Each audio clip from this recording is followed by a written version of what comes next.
My breath keeps fogging the old glass like I'm a stranger at my own childhood house.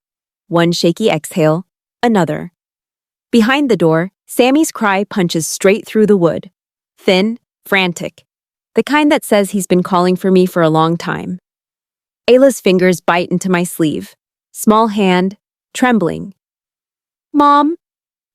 Her voice cracks like dry paper. "Please don't knock. Just take him and go."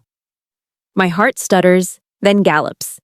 From inside, my mother sings, sweet as syrup. "Honey, why are you here so late?" And then I see it. My husband's watch, the one that used to warm my pillow on his wrist at night, now strapped to my father's arm. Bile rises, my skin goes cold. This isn't babysitting, this is a setup. You know what's sick? How betrayal can look like help. How it can wear your mother's voice. How it can stand on your porch with a warm casserole and soft eyes and still be a knife. If you've ever been told, but they're your parents, listen to me. Sometimes family is the first trap. If you understand that kind of trap, stay with me. Don't look away. I wasn't supposed to be strong yet. I was supposed to be in bed, still, letting grief pass through me like weather. But grief doesn't pay rent. Grief doesn't buy formula. Grief doesn't keep the lights on. So I went back to work too soon. I still smelled the funeral on myself for days, those heavy flowers that pretend to be gentle while they rot in the water. They were still in my living room, collapsing petal by petal like they were tired of performing. Imran's hoodie was still on the chair, the sleeves bent like his arms were still there. Sometimes, when the apartment got quiet, I swore the fabric held his warmth. Then I'd touch it and feel nothing but cold cotton and the ache that comes after. Ayla watched me like she was older than 7, like she was counting my breaths. Sammy, my baby, was all soft hair and milk breath and wide eyes that didn't understand why my smile kept shaking at the edges. My parents said they'd help. They said it with that practiced tenderness, like they were doing me a favor just by speaking kindly. And I believed them. I believed them because I was tired, because I wanted to believe someone could hold us up while I learned how to live without my husband's voice in the next room. When my daughter begged me to come back, I thought she missed me. I didn't know she was warning me. My hands still remember the weight of the condolence envelopes. Thin paper, thick meaning, names written in careful ink. People pressing them into my palm like money could patch a hole in my chest. I stacked them on the kitchen counter next to the unpaid bills, the late notices, the envelopes that didn't smell like sympathy. Just toner and threat. Every morning, the fridge hummed like it was anxious too. Ayla would sit at the small table in her school uniform, socks pulled up uneven, chewing her toast without tasting it. She kept glancing at the chair where Imran used to sit, not looking directly at it, never directly, like the chair might bite. Sammy did what babies do. He demanded the world with his small mouth. He babbled at the ceiling fan. He slapped his palms against my collarbone when I held him and drooled warm on my skin. His hair smelled like shampoo and milk, sweet and clean, like he didn't know the word gone. But I knew. Gone was the first word I swallowed every morning. My phone kept vibrating with reminders I didn't set. Work, rent, daycare deposit, appointment, final notice. I felt like I was walking around with an invisible backpack full of rocks. Grief was one rock, money was another. Fear was a whole quarry. Sometimes, in the mirror, I didn't recognize the woman staring back. Her eyes were too big, too shiny. Her mouth kept flattening like it was trying to hold in a scream. 28. Widow. Mother of 2. I used to think those words belonged to someone older, someone with silver hair and thick skin. Not me. Not Nadia, who used to laugh too loud in cafes, who used to get impatient in long lines, who used to complain about harmless things like slow Wi-Fi. Now my biggest complaint was that I couldn't hear my husband's footsteps anymore. Imran was the kind of man who made a house feel held, like the walls leaned inward to listen. He wasn't loud. He didn't have to be. He had this steady way of moving through life, like he'd already decided not to be shaken by it. When my parents came over, he would stand just a little closer to me without touching me. A quiet barrier. A reminder. He'd smile politely and his eyes would say, Not today. I didn't always understand that. Back then, I thought he was being overly cautious, too stiff, too guarded. Now I missed his caution like I missed air. Because my parents were my parents. Farzana, my mother, could charm a stone into apologizing. She had this voice that softened at the ends of sentences, like every word was dipped in honey. She dressed like she was always on her way somewhere important. Even when she was coming to my apartment, she'd show up with perfect eyeliner and a matching scarf, holding a plastic container of food like it was an offering. And Rafiq, my father, was quieter, but he filled space in a different way. He didn't raise his voice much. He didn't need to. He could make you feel small with a look. A pause. The way he'd sip his tea slowly while you stood there, waiting, burning alive in silence. Growing up, help in my house was never free. Help came with a receipt, a reminder, a story told later to other people, after everything we did for her. My mother loved that line. Imran hated it. The last real fight I had with my parents before he died wasn't even a big dramatic explosion. It was small, sharp, like a paper cut that never stopped stinging.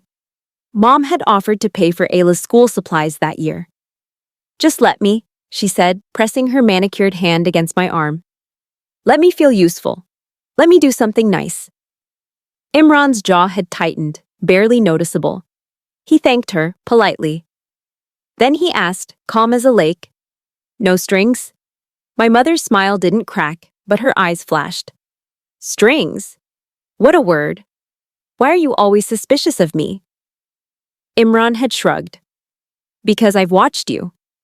After they left, I'd snapped at him, told him he was being unfair, told him they were my parents.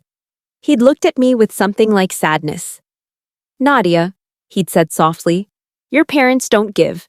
They trade, and you always pay more than you think." I didn't want to hear that, not then. I wish I had listened harder. After Imran died, the world didn't stop. It didn't slow down. It didn't lower its voice for my grief. The clinic where I worked part-time sent condolences, and then, a week later, asked when I could come back. My landlord didn't care that my husband's side of the bed was still made, untouched like a shrine. The electric company didn't care that I couldn't sleep. Bills didn't flinch at tears. The clinic reception desk became my new battleground. Fluorescent lights, ringing phones, the smell of antiseptic and cheap coffee. People complaining about waiting times while my heart was still stuck at the cemetery. The first day back, I put on mascara with hands that wouldn't stop trembling. Ayla watched me from the doorway. "Are you going to be okay, Mama?" she asked, voice small. I forced my mouth into a smile that felt like pulling skin over glass. "Yes, Habibti, Mama will be okay." She nodded, but her eyes didn't believe me. Daycare was too expensive. The waitlist was a joke. Babysitters wanted references, schedules, deposits I couldn't pull out of thin air. And my parents were suddenly very available. Mom called 3 times in one day, voice dripping sympathy. "My poor girl, you shouldn't be alone. You shouldn't struggle like this." Dad came over once, unexpected, and stood in my kitchen, looking at my stacked bills like they offended him. "You can't live like this," he said quietly. The way he said it made my cheeks heat up. Like my struggle was a choice, like my grief was messy and embarrassing. Mom reached for Sammy, cooing, "Oh, my sweet boy, come to Nana." Sammy stared at her, then turned his face into my shoulder, burying himself in my shirt. His gums pressed against my skin. He smelled like warm milk and sleep. My mother laughed lightly, like it was cute, like it wasn't a warning. "We can take him," she said. "We can take both children. You need to work. You need rest. You need structure." Structure. That word came out of her mouth like perfume. Dad nodded slowly. "Come stay with us, temporarily." Temporarily. Another sweet word. A soft word. The kind that didn't sound like a cage. I should have said no. I should have held my ground like Imran would have. But I was tired, so tired. Tired in my bones, tired in my soul. Tired in places I didn't know could ache. There's a kind of exhaustion that makes any open door look like salvation, even if it leads into a room you swore you'd never enter again. My mother's house wasn't far, the same place I grew up, the same hallway where I used to tiptoe at night because I didn't want to wake my father. The same living room where my mother entertained guests with perfect tea and perfect smiles and perfect stories about what a good mother she was. When we arrived with our bags, Mom clapped her hands like it was a celebration. Finally, the house feels alive again. Ayla stood close to my leg, eyes scanning the place like a cautious cat. Dad took one of my bags without asking. He held it like it was lighter than air, like my whole life could be carried in one hand. Mom had already set up a room for me and the kids. Fresh sheets, a small crib. Toys lined neatly on a shelf like they were props for a photo. "It'll be good for you," she said, smoothing the blanket. "You'll see. Proper routines, proper meals." She said proper the way people say better than you. That first night, I lay in the bed that used to be mine as a teenager. The ceiling looked the same. The corners still held shadows. Sammy breathed softly beside me, his tiny chest rising and falling like a promise. Ayla slept on the other side, curled tight, thumb near her mouth. I stared at the dark and listened. The house made different sounds than my apartment. Bigger sounds, older. Pipes sighing, floorboards whispering, the distant tick of the living room clock that always sounded like it was counting down to something. My stomach wouldn't unclench. In the morning, Mom was already dressed, lipstick on, hair perfect. She thrust a plate of eggs toward me like a command. "Eat," she said. "You look pale." I ate because my hands needed something to do. Dad sat at the table reading the paper, not looking up. He spoke without lifting his eyes. "When do you go to work?" "8," I said. He nodded as if approving a schedule he owned. Mom leaned against the counter, scrolling through her phone. "I posted a little picture of the children last night," she said casually. "Everyone is so happy you're here. Such support, so much love." My throat tightened. "You posted them?" She looked up, blinking like I was the strange one. "Of course. Family wants to know you're okay." "I didn't—" My voice snagged. "I didn't say you could." Her smile sharpened. "Nadia, don't be dramatic. It's just a photo." Just a photo. Like it was just my life, just my privacy, just my children's faces on her feed, collecting hearts from people who didn't know us anymore. Dad finally looked up. His eyes landed on Sammy, who was in his high chair, smearing banana on his tray with delighted concentration. "My boy?" Dad murmured. The words hit me wrong. Not the baby, not your son, not even my grandson. "My boy!" Possessive, heavy. Sammy looked up at him with wide eyes. Dad's mouth twitched like it wanted to smile but couldn't quite remember how. "I'm his mother," I said before I could stop myself. Dad stared at me for a beat too long. Then he went back to his paper. Mom laughed lightly. "No one is taking him from you, Nadia." Honestly. But the way she said it made my skin prickle, like she was addressing a rumor already forming. Work became easier in one way. I didn't have to scramble for childcare. It became harder in every other way. Because every day I left that house, my stomach would twist like wet cloth being wrung out. Ayla stopped talking as much. At my apartment, she used to chatter about school. Her teacher, her friends, the silly things kids say. Now, when I asked, she'd shrug. "Fine," she'd say. Her eyes looked duller, like the light in her was being dimmed one click at a time. At night, she'd ask to sleep closer to me, pressed to my side, her little fingers gripping my shirt like she was afraid I'd disappear. I told myself it was grief, trauma, change. I told myself she was adjusting. But sometimes, in the quiet, I'd catch her staring at my parents' bedroom door down the hall, her face tight, her shoulders hunched, like she was bracing for impact. One evening, after I got home late, Mom was in the living room with her phone angled just so, taking pictures of Sammy in the new outfit she'd bought him. The flash blinked. Sammy blinked back, confused. "Farzana," I said, trying to keep my tone steady. "Please don't post." "Oh, hush," she cut in, smiling for her imaginary audience. "Look at Nana's handsome boy." There it was again. Nana's boy. I stepped forward to pick him up. Mom held him a second too long before handing him over, her fingers lingering on his back like she didn't want to let go. Dad watched from his chair, hands folded, eyes unreadable. When I carried Sammy to the bedroom, he clutched my collar and made a soft whining sound, like he'd been holding that discomfort in all day, and now it finally had permission to come out. I kissed his forehead. His skin was warm. Too warm. Ayla, I called softly as I set Sammy down. Come help Mama get him ready for bed. Ayla appeared in the doorway slowly. Her hair was messy, like she'd been rubbing her head. She wouldn't look at Sammy. She wouldn't look at me. What's wrong? I asked, lowering my voice. She swallowed. I saw her throat bob. Nothing. My chest tightened. Ayla. Her eyes finally lifted to mine, and in them I saw something that didn't belong in a child's face. Fear. Not fear of a monster under the bed. Fear of adults. Fear of people who smiled. She climbed onto the bed beside Sammy and stared at her hands. Her fingers worried at a loose thread on the blanket, pulling and pulling like she wanted it to snap. I sat next to her, close enough to feel her heat. Talk to me, I whispered. Her lips parted. Closed. Parted again. Then she leaned in so close, her hair brushed my cheek, and she breathed the words into my ear like they were dangerous. Mom. Her voice shook. Nana said, "You're not really in charge here." My heart thudded once, hard. I pulled back, searching her face. What? Ayla's eyes filled fast, like tears were waiting just behind them. She said Nana and Grandpa know what's best, and if you don't listen, then they'll make you. My mouth went dry.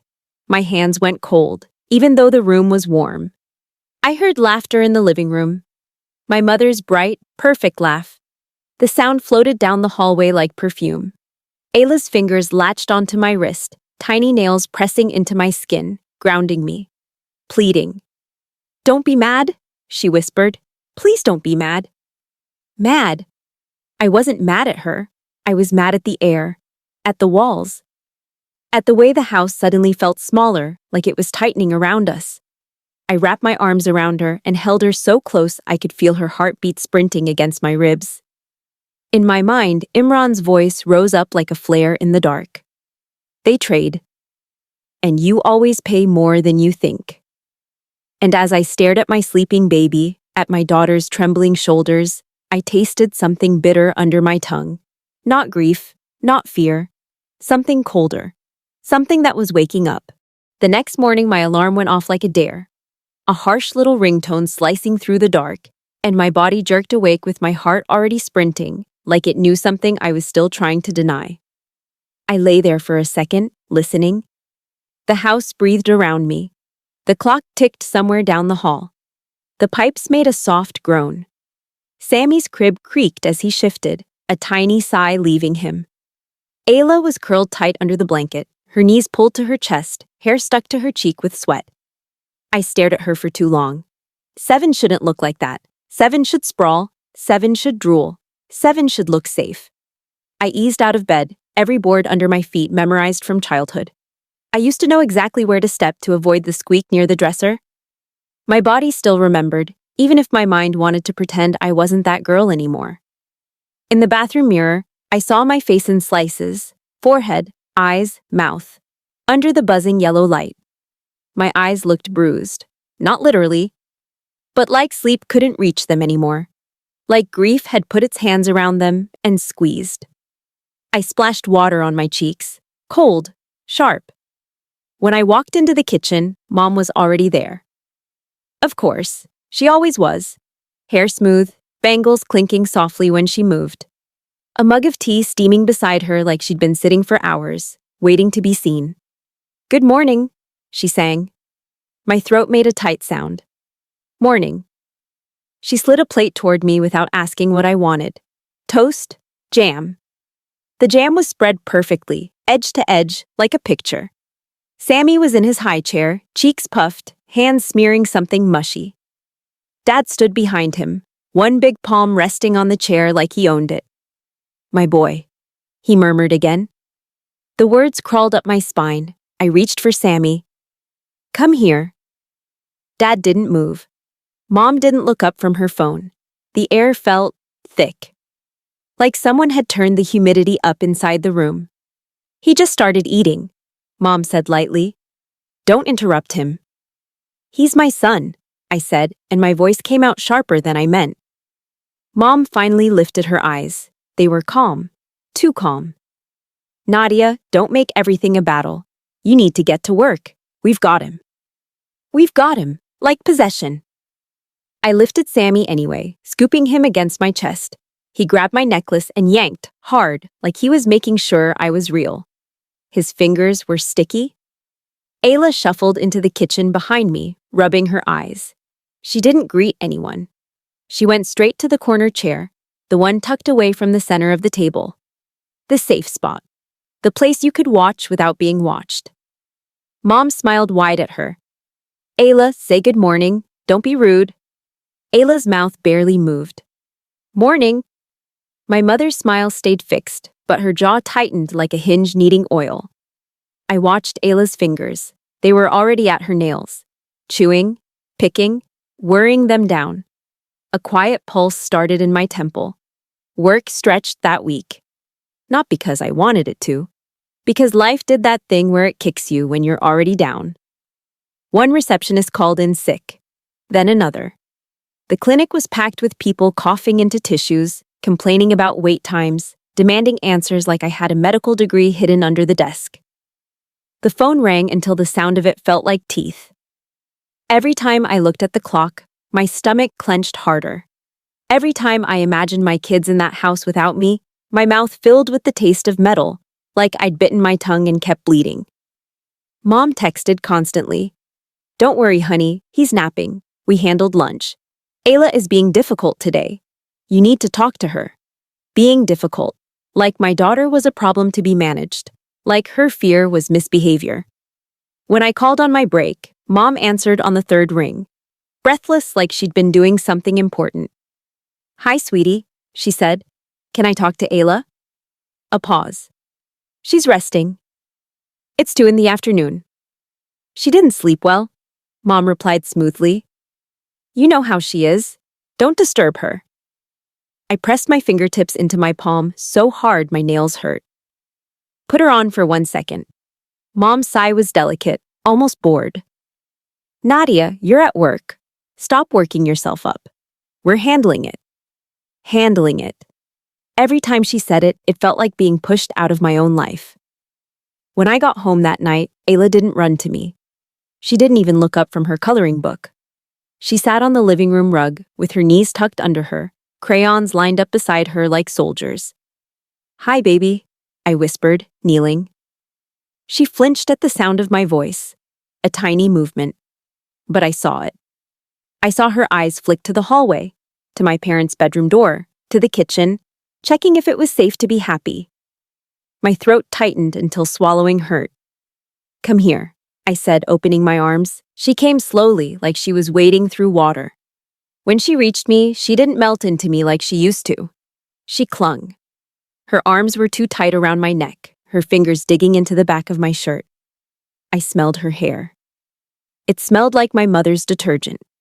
That clean, sharp scent that made everything feel sterile. What happened today? I whispered. Nothing, she whispered back so fast it sounded trained. Nothing. My heart thumped once, hard enough to make my ribs ache. At dinner, Mom told a story to Dad like I wasn't even there. She talked about calling my aunt, how everyone was concerned about me. She's still so fragile, Mom said, cutting her chicken with neat little motions. You can see it. She's not stable yet. I froze with my fork halfway to my mouth. Dad made a low sound, like agreement. My skin heated, a slow burn crawling up my neck into my face. What did you tell Auntie? Mom blinked at me innocently. The truth. That you're struggling. That you've been crying. That you're overwhelmed. I stared at her. My jaw clenched so hard my teeth ached. Yes, I've been crying, I said. My voice shook. My husband died. Mom's eyes softened theatrically. And that's exactly why we have to be careful. You're a mother. You can't fall apart. Fall apart. Like grief was a character flaw. Like pain was a mess I should clean up before guests arrived. Later, when I went to put Sammy to bed, Mom followed me to the doorway. "Don't wake him," she whispered sharply, even though Sammy was awake, blinking up at me with his wet mouth and his tired eyes. "I'm his mother," I said again, quiet, but it felt like a mantra now. Like I was trying to convince myself. Mom's smile returned, thin. "Of course you are. No one's saying you're not." But her tone said something else. Sammy's room, my old room, was changing. Small things, subtle. Like the house was rearranging itself around me, tightening its grip. The next day, I noticed my husband's photo wasn't on the dresser where I'd put it. The frame was gone. In its place was a tidy stack of baby clothes folded perfectly. Too perfectly. My chest went hollow. I searched the drawers, the closet, the shelf. Nothing. I finally found the frame in the linen cabinet downstairs, wedged behind towels like someone had hidden it out of sight. My fingers trembled as I pulled it out.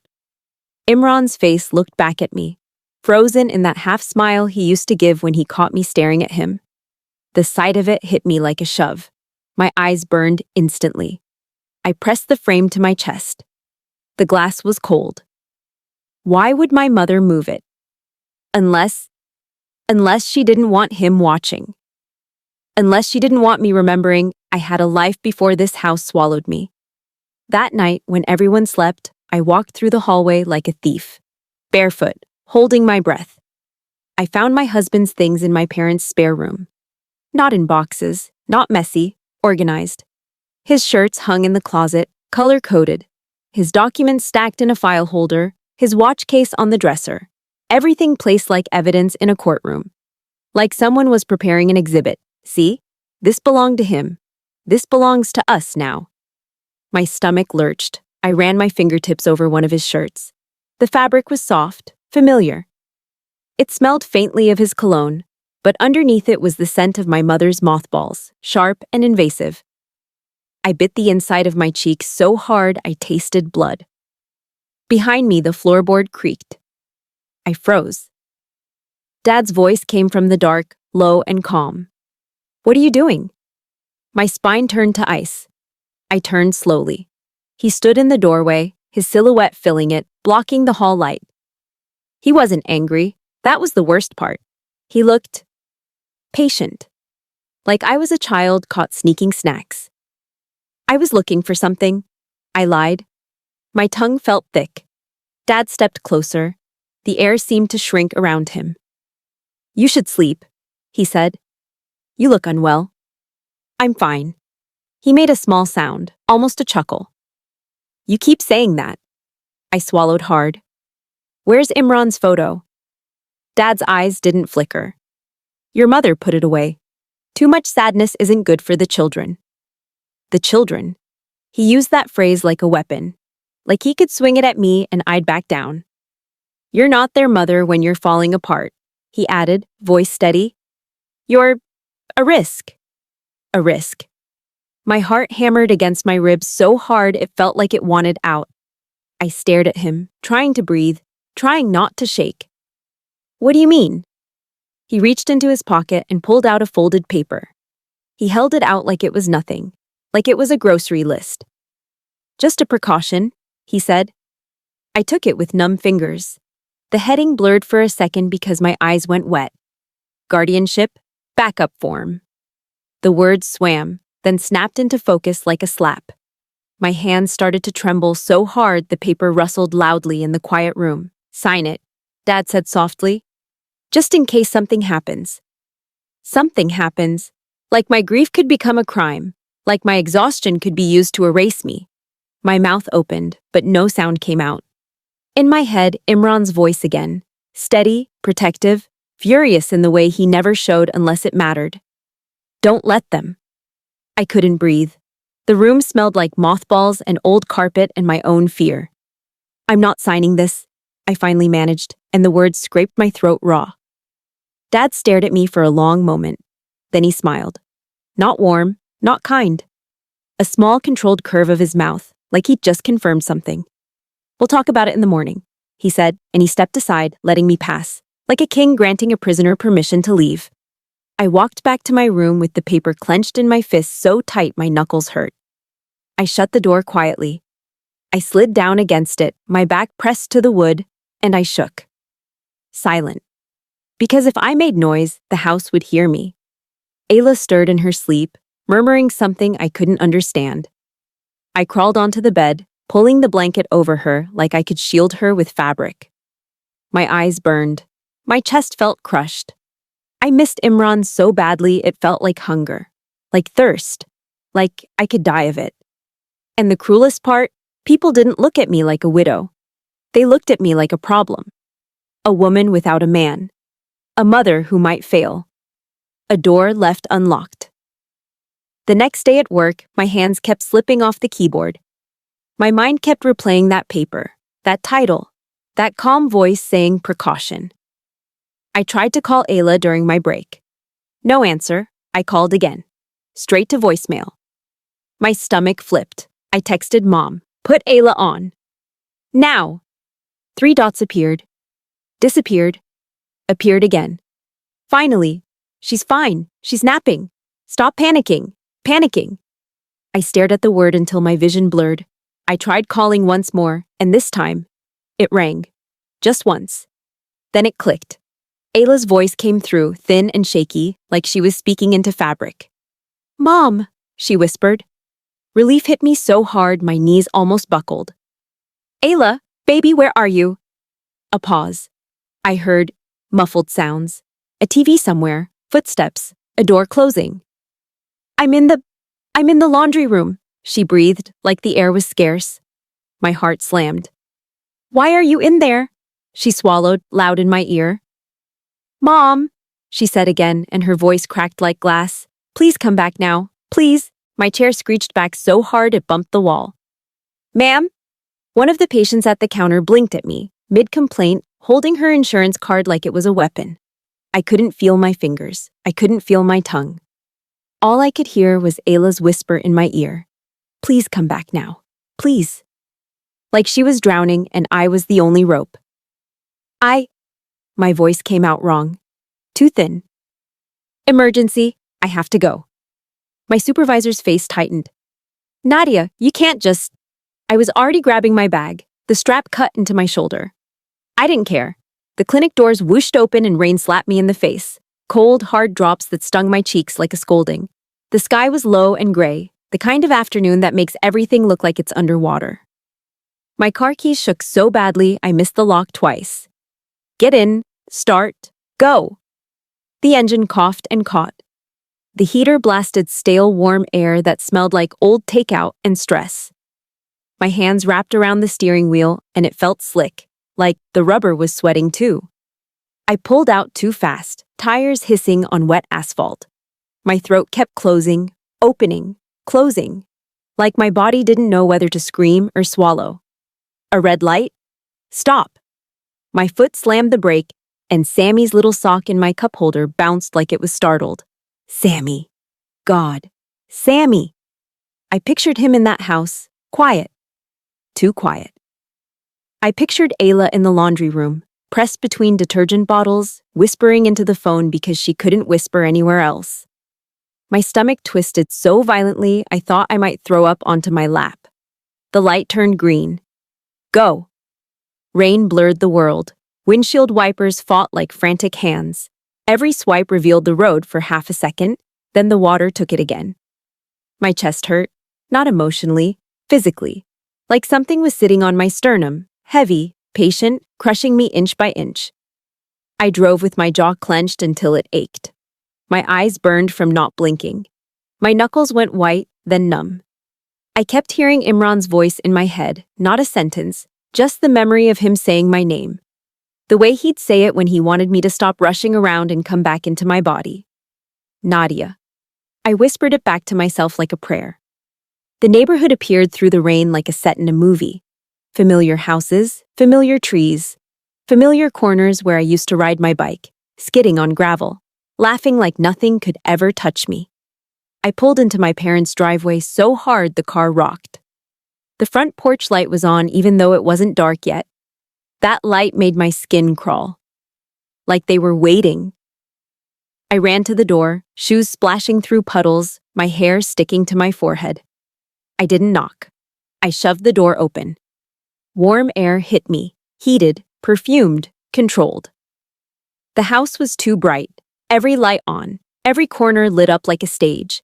The TV was blasting in the living room, some loud game show with applause that felt wrong in my ears, like laughter at a funeral. Mom appeared immediately, as if summoned by the sound of me breathing. Her smile was already in place. Too wide, too quick. "Honey," she exclaimed, hands lifting in mock surprise. "Why are you? Where is Ayla?" The words came out like a bark. Mom blinked, still smiling. "Ayla. She's fine. She's... Where?" My voice lowered without me meaning it to.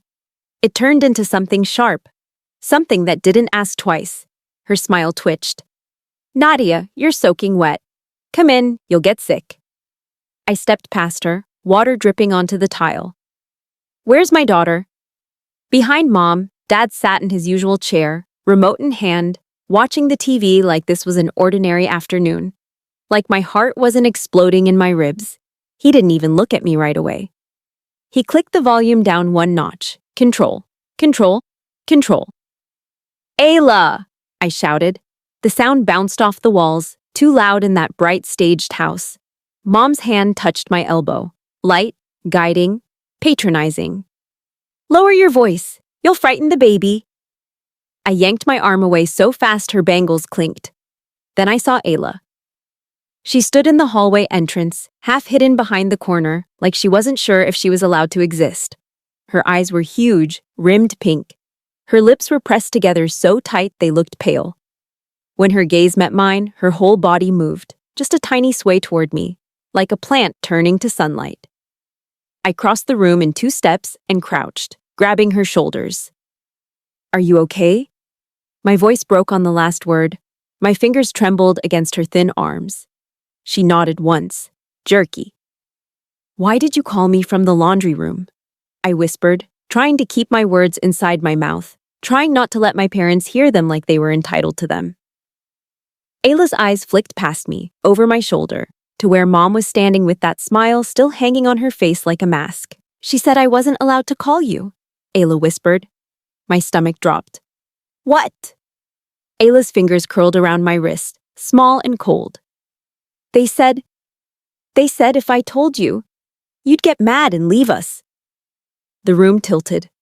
I took a breath and it scraped down my throat like sandpaper. "Who said that?" Ayla leaned closer. Her breath smelled like toothpaste and fear. "Nana and Grandpa," she whispered. "I heard them last night." A cold wave slid through my veins. "Heard them say what, baby?" I asked, even though part of me already knew. Part of me had been building the shape of it in the dark. Her voice shook. "They were talking in Grandpa's office. Nana said, she said, you're not stable." My ears rang. Ayla continued, fast now, like once the door opened, the words couldn't stop. "Grandpa said he can get custody, and Nana said we could start over. Like Dad didn't happen." Start over. The phrase hit like a slap. My vision narrowed until all I could see was my daughter's face, my own hands on her shoulders, the pulse at her throat fluttering like a trapped bird.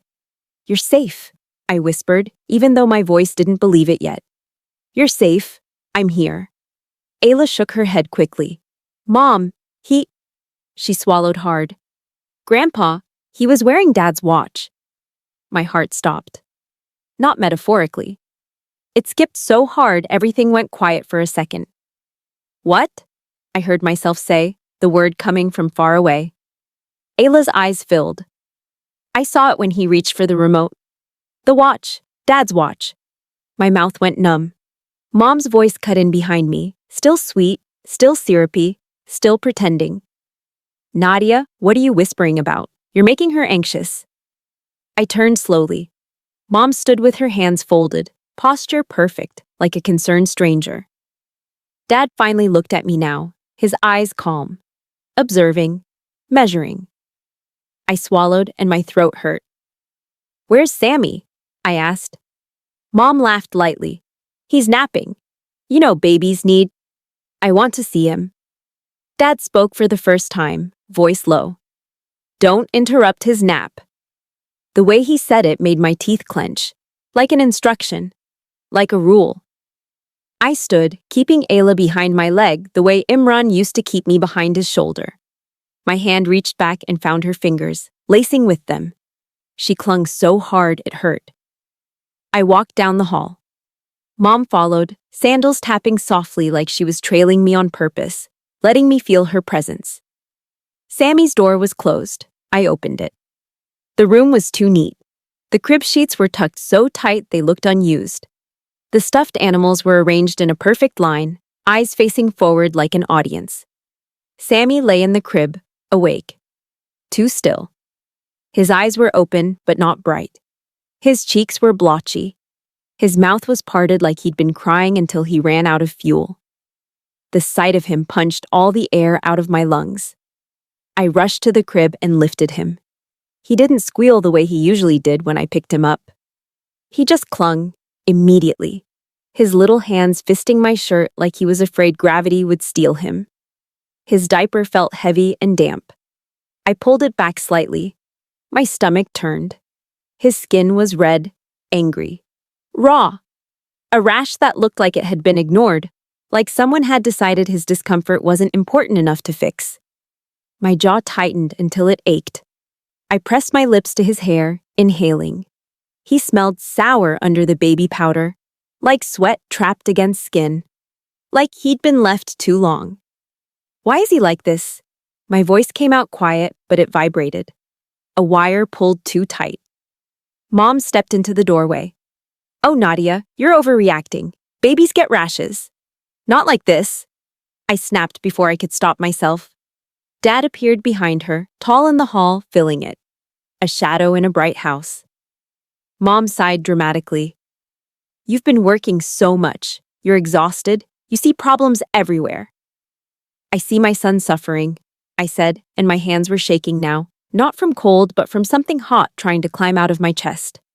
Mom's eyes softened in that fake way. "Honey, you're grieving. You imagine things. That's normal." "Imagine?" My fingers tightened on Sammy's back. He made a small, unhappy noise and pressed his face into my shoulder. Dad spoke, voice even. "You need structure, Nadia, routine, stability." Stability. Like my husband's death was me failing an exam. Like my sadness was a loose screw they had to tighten. I looked at my baby's rash. I looked at my daughter's bitten nails, her hunched shoulders, her eyes darting to corners like she was tracking threats. And something in me cooled. The panic didn't disappear. It condensed. It turned into a hard, cold point behind my ribs. Imran's words surfaced again, clear as if he were standing beside me. "Your parents don't help, Nadia. They collect. Collect, like my mother collecting compliments, like my father collecting control, like them collecting my children the way people collect trophies." I held Sammy tighter and walked out of the room. Mom blocked my path slightly with her body, subtle, as if she was just standing there. "Where are you going?" I met her eyes. I didn't answer, because if I spoke, it wouldn't be words. It would be a sound, a raw thing. I carried Sammy to the living room, Ayla still close, her hand still locked with mine. Dad went back to his chair like he had all the time in the world, like he wasn't worried. That scared me more than yelling would have. I stood there, dripping rainwater onto their polished floor, my baby heavy in my arms, my daughter pressed against my hip. And I tried to think. Think. Not cry, not explode. Think like Imran would. My eyes scanned the room, searching for something, anything, to anchor me. Proof. A crack in their perfect stage. Then I saw the hallway leading to Dad's office. The door was half open. A sliver of darkness inside. My stomach tightened again. I waited until Mom turned toward the kitchen, muttering something about tea. Dad's eyes flicked to the TV. The applause swelled again when he clicked the volume up, drowning the room in fake happiness. I moved, quiet, Fast! My bare feet made no sound on the carpet runner. The office smelled like paper and old cologne, like a space where decisions got made without mercy.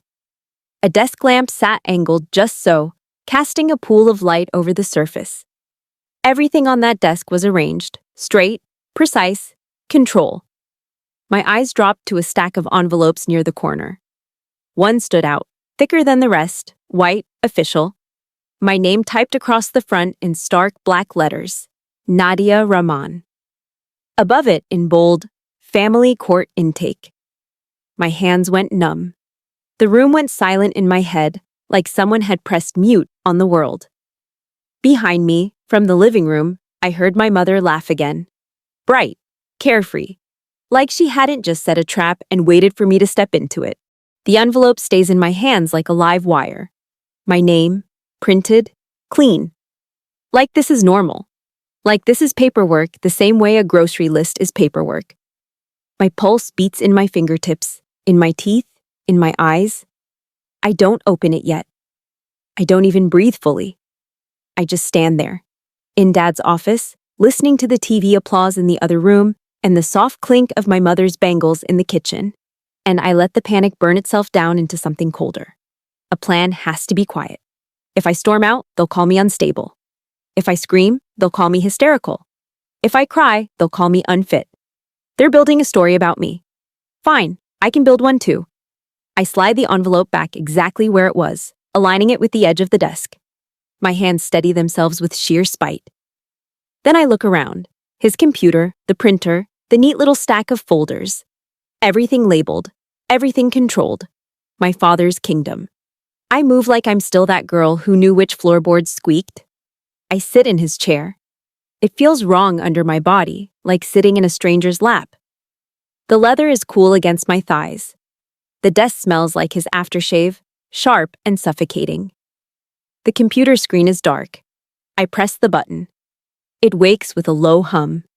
For a second I wait, holding my breath, half expecting an alarm, a siren, my father's shadow in the doorway. But the screen just glows. A password box appears. My stomach drops. Then, thank God, my hands remember. Dad never changes it. He thinks no one can outsmart him because no one is allowed to try. I type it. The same number he's used for years. The desktop appears. A folder sits right there like a slap. Family. My mouth goes dry. I click. Inside scans, PDFs, photos. My own life turned into a file.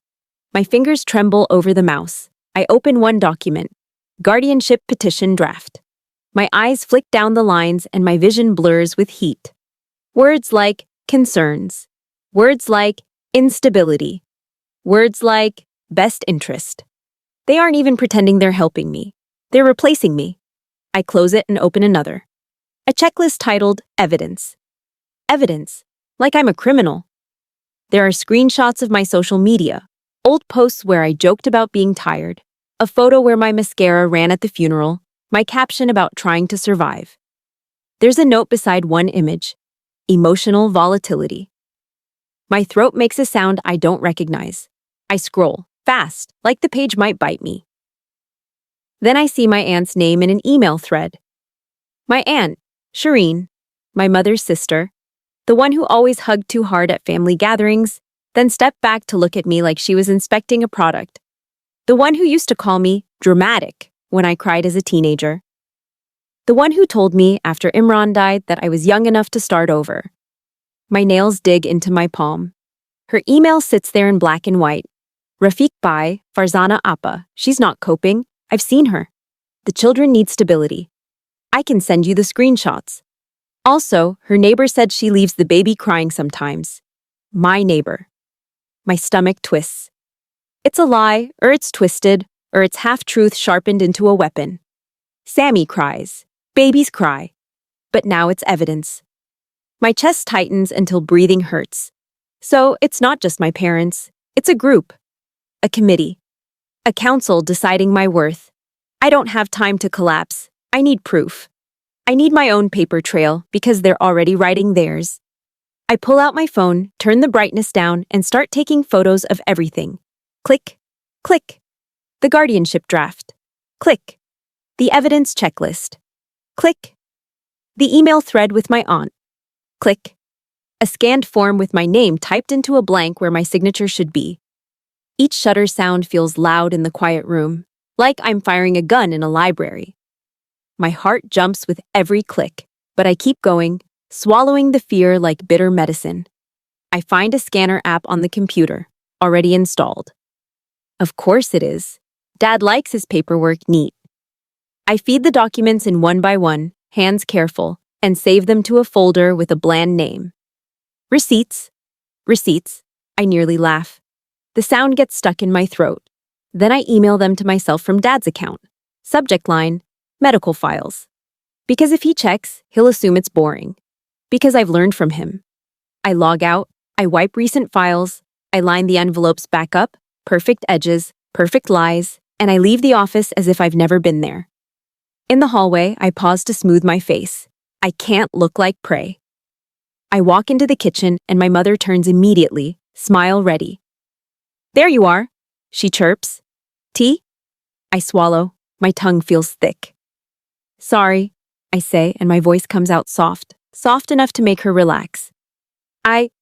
I've been on edge. Work has been a lot. My mother's eyes brighten with satisfaction. She loves apologies. She collects them like jewelry. Dad appears behind me, silent. I feel him more than I see him. I turn toward him, lowering my gaze like I'm ashamed. My stomach churns at the performance, but I do it anyway.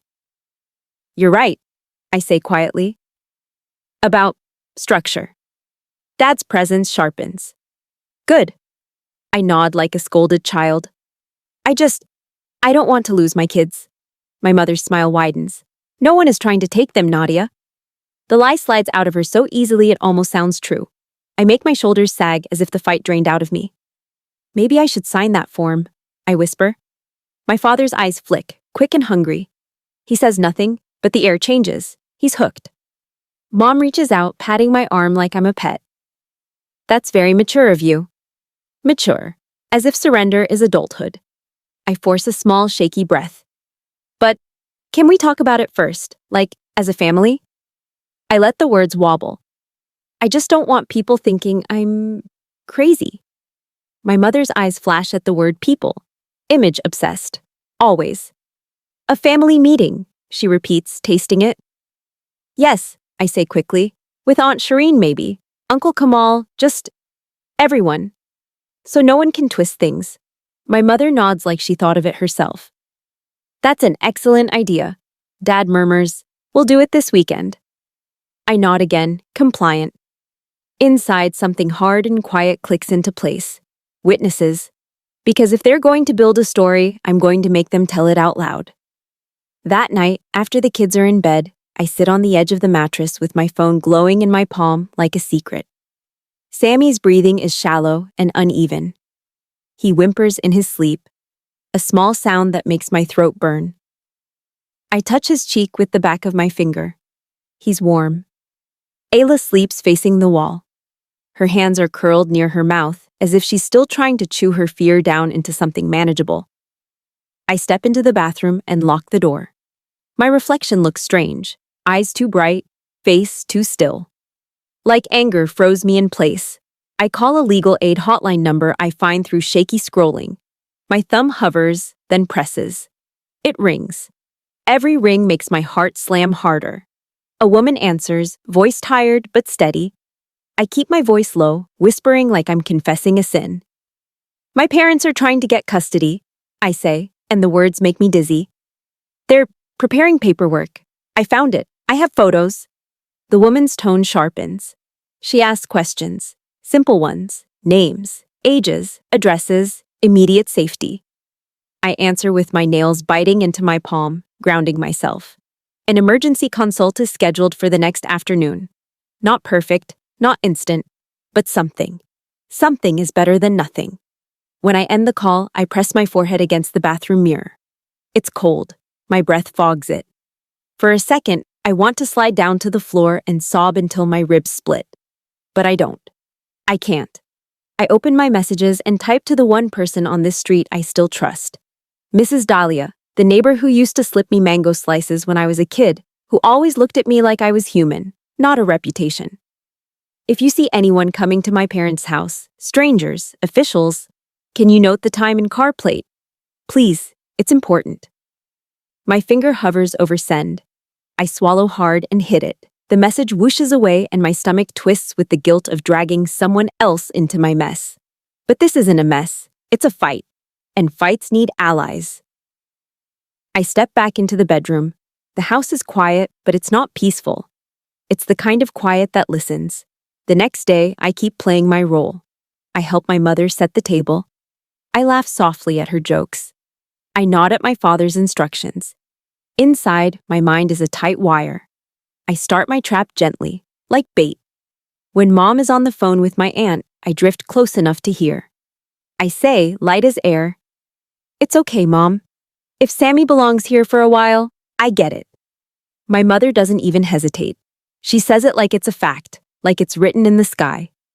Of course he belongs here. I swallow the rage that leaps up my throat. Later, I pretend to hesitate at the doorway with my purse. I want to take Sammy with me tomorrow, maybe, just for a few hours. Mom's eyes narrow, smile returning like a blade. "You can visit when you're calmer," she says, tone sweet. "Don't upset him with your mood swings." Mood swings, calmer, visit. Every word a caller.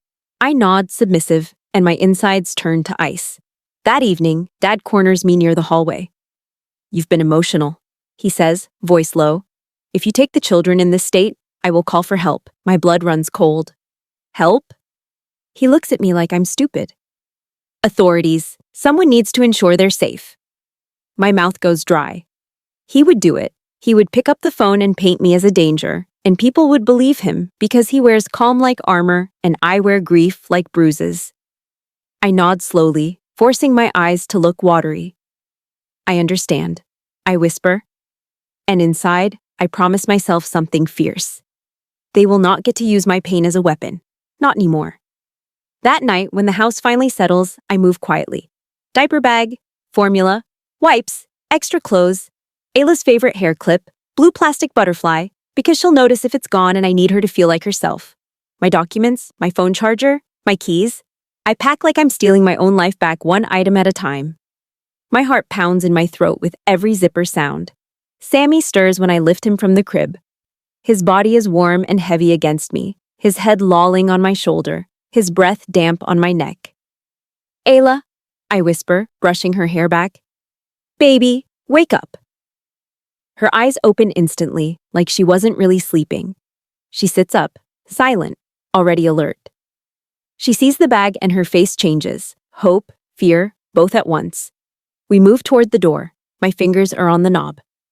The lock clicks softly. And then a shadow slides into the hallway like it was waiting for the exact moment my courage touched daylight. My mother. Hair loose now, no lipstick, bare face. But the smile is still there, thin and sharp as a thread. She steps in front of the doorway, blocking it with her body. Her voice is quiet, almost gentle. "You're not leaving with him." My mother's body fills the doorway like a final sentence. "You're not leaving with him?" The words don't sound loud. They don't need to. They land in my chest and sink in deep, like a hook finding bone. Sammy shifts in my arms, warm and heavy, his breath damp on my collar. Ayla stands behind me, one hand twisted into my shirt, the other pressed to her own mouth like she's trying to keep her teeth from chattering. For half a second, my vision tunnels. Old Nadia flashes, 20, 17, 12, standing in this same hallway, shrinking under that same voice. But my baby is in my arms, and my daughter is trembling. Something in me snaps into place. Not rage, focus. I take one slow step back. My heel brushes the edge of the runner rug. I make space between us like I'm stepping away from a flame. I let my shoulders loosen. I let my face soften. I raise my phone in my palm, not hidden, not sneaky. Just there. Honest, bright screen, recording. My mother's eyes flick to it. I keep my voice calm, almost polite. "Sorry, I didn't hear you." Her nostrils flare. She recovers fast, smile stretching thin. "Put that away, Nadia. Don't be childish." I swallow, slow. "Just say it again." My voice stays even, like a flat line on a monitor. What did you say? A beat. My mother hates silence when she doesn't control it. You're not leaving with him, she repeats, and this time there's a sharper edge. Possession dressed as concern. My throat tightens, but I keep my expression soft, my eyes wide like I'm confused, like I'm fragile, like I'm exactly what she wants me to be. Okay, I whisper. Okay, if that's what you want, we'll talk in the morning. I step away from the door. I retreat. I let her believe she won. My mother's shoulders ease, like she's just pulled a leash back into her hand. She turns and walks away. I stand in the hallway until her footsteps fade, until the house settles again into that listening quiet. Then I carry Sammy back to the bedroom, lay him down gently, and kiss his forehead. My lips linger because I need the warmth to remind me I'm real. Ayla watches me like she's holding her breath underwater. I crouch in front of her, palms cupping her cheeks. Her skin is cool. Her eyes are glossy. We're leaving, I whisper. Not tonight, but soon. Her lower lip quivers. She said you can't. I press my forehead to hers. The contact is electric. She's wrong. Ayla's fingers clutch my wrist. What if Grandpa calls? I know. I breathe. I know. That's why we're going to do this the smart way. My own words taste strange. Smart way. As if motherhood needs strategy. But in this house, it does. The next day, I move like I'm walking on glass. I smile when Mom talks. I sip tea when she offers it. I nod at Dad's quiet instructions. I let them see me as tired, defeated, manageable. Inside, I'm counting. Hours, doors, witnesses. The family meeting is scheduled for Saturday afternoon. Mom tells everyone it's for support. Dad says it's for clarity. The words are clean. Their intentions are not. On Saturday, relatives start arriving like rain. Aunt Shireen first, perfume sharp enough to sting my eyes, lips pursed in a worried smile that never reaches her gaze. She kisses my cheek like we're at a wedding. Uncle Kamal follows, dragging his feet like he's already annoyed to be here. 2 cousins, a neighbor from down the block. People my mother invited because they are loud enough to spread stories and polite enough not to question her. The living room transforms into a stage. Cushions fluffed. Snacks laid out. The TV off for once, replaced by murmurs and clinking teacups. My mother moves through the room, laughter bright, voice light. Hosting. Always hosting. Even when she's about to tear someone apart. Dad sits in his chair like a judge. When he speaks, the room quiets. I sit on the couch with Sammy in my lap. Ayla is beside me, her shoulder pressed to mine, her fingers knotted in my sleeve. My phone is in my pocket. Recording. My mother begins with a sigh that sounds practiced. We're all worried about Nadia. Aunt Shireen nods immediately, eyes softening theatrically. Of course. Poor thing. She's been through so much. I keep my gaze down. I let my lashes lower. I let my throat work like I'm holding tears back. Dad clears his throat. We want what's best for the children. Always the children. A phrase that makes everyone feel righteous. My mother reaches for my hand in front of everyone. Warm palm, tight grip. Nadia, honey, we love you. But you've been unstable. There it is, the word she wants on record. I inhale slowly, my voice comes out small. I've been sad. More than sad, my mother corrects quickly. You've been unpredictable. Unpredictable. My stomach rolls. I taste bitterness. Aunt Shireen leans forward. I told Farzana Appa, Nadia needs help. Professional help. The kids shouldn't suffer. Suffer. I glance at Ayla. She's chewing the inside of her cheek. Her eyes are fixed on the carpet. Her foot taps, a tiny, frantic rhythm. My father speaks again, calm as poison. We suggested a backup guardianship arrangement, temporary, for stability. My heart beats hard once, then steadies. This is it. I lift my head. I let them see my eyes, not watery, clear. I want to understand. I say, voice gentle. When you say backup guardianship, what exactly do you mean? My mother smiles, relieved by my softness. Just that Sammy belongs here for now. Ayla too. Until you're calmer. The room hums with agreement. People nod because nodding is easier than thinking. I tilt my head slightly. Belongs here, I repeat quietly, as if tasting the words. Mom nods. Yes, here. With us. You can visit when you're calmer. My aunt's mouth tightens in satisfaction, like she's watching a door close. I take a breath. Then I reach into my bag and pull out a small stack of printed pages. The paper sounds loud in the quiet room. Dad's eyes narrow instantly. My mother's smile freezes. What's that? She asks, too lightly. I hold the papers up. My hand is steady.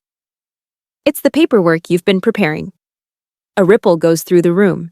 Confusion. Surprise. A nervous laugh from someone who doesn't know what to do with conflict. Dad's voice drops. Where did you get that? I look at him, calm. From your desk. From your computer. From the envelope labeled Family Court Intake with my name on it. Aunt Shireen's face drains. My mother's lips part. No sound comes out. I keep going, because stopping would let fear flood back in.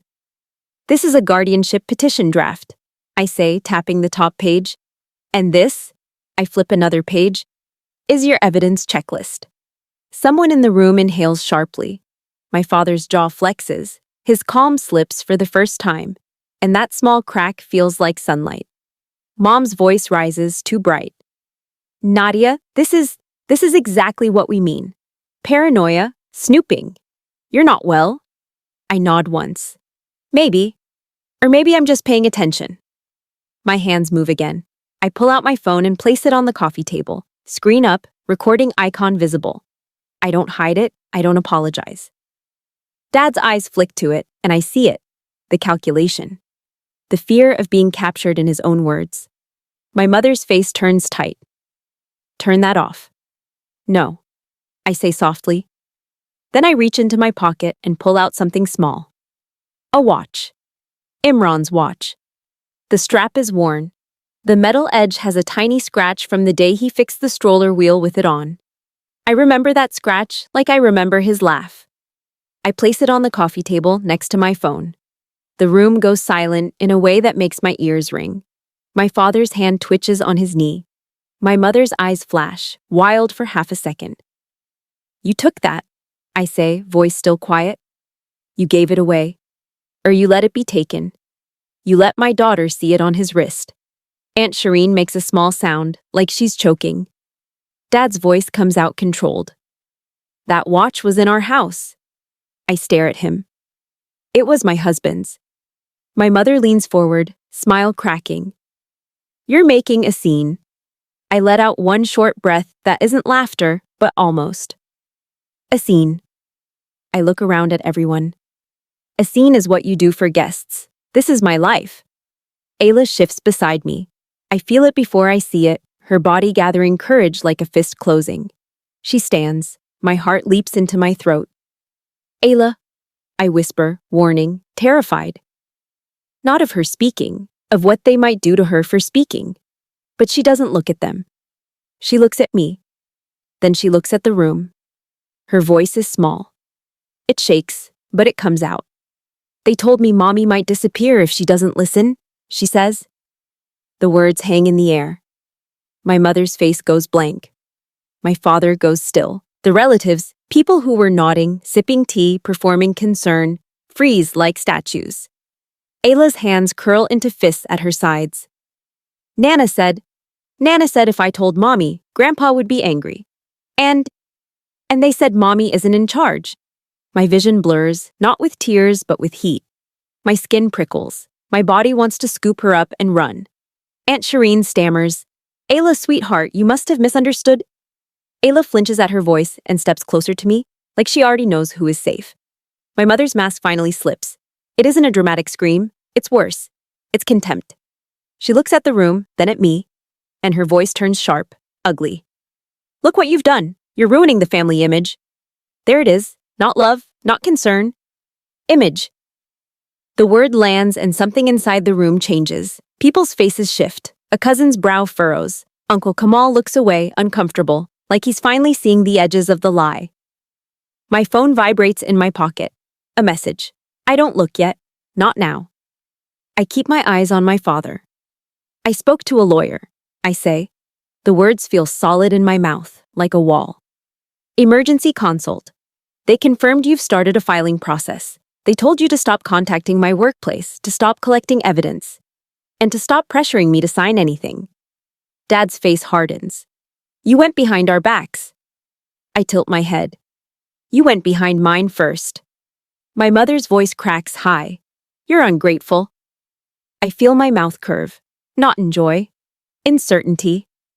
I'm alive. I pick up Imran's watch. The metal is cool in my palm. I hold it up, and my father's eyes track it despite himself. You don't get to wear my husband like a trophy, I say. Each word is slow, clean. You don't get to take what he left me and pretend it belongs to you. My father's lips press tight. I buckle the watch onto my own wrist. The familiar weight settles there, and for a second it feels like a hand on my pulse. I look at everyone. From now on, I say, there will be boundaries, supervised visits only, in public. Written agreements, no surprise visits, no taking photos of my kids without my permission, no calling me unstable to relatives, no temporary arrangements. My mother lets out a bitter laugh. You think you can control this? I meet her eyes. Yes. My phone buzzes again. This time, I glance. Mrs. Dahlia. 2 days ago, a man came. Said family services. Not government, private. Shireen Appa spoke to him at the gate. I wrote the plate number. My stomach drops, then hardens. I lift my gaze to my aunt. Aunt Shireen, I say softly. You arranged a private family services visit to this house. Her face goes pale. No. I nod slowly, like I've already grieved the answer. Mrs. Dahlia saw him. She has the plate number. Silence. The kind that feels like everyone's breath got stolen. My aunt's mouth opens and closes like a fish. My mother stands abruptly, anger flashing. How dare you drag neighbors into this? I stand too. Sammy stirs in my arms, eyes half opening. He makes a small sound, and I rock him gently, the motion steady even as my insides shake. I reach back for Ayla's hand. She takes it immediately, her grip tight. Sure. Dad's voice comes from behind, low and threatening, trying to reclaim control with prophecy. You'll regret this. I don't turn around. I walk toward the door with my baby against my chest and my daughter's hand locked in mine like a promise. My voice doesn't shake when I answer him. It surprises even me.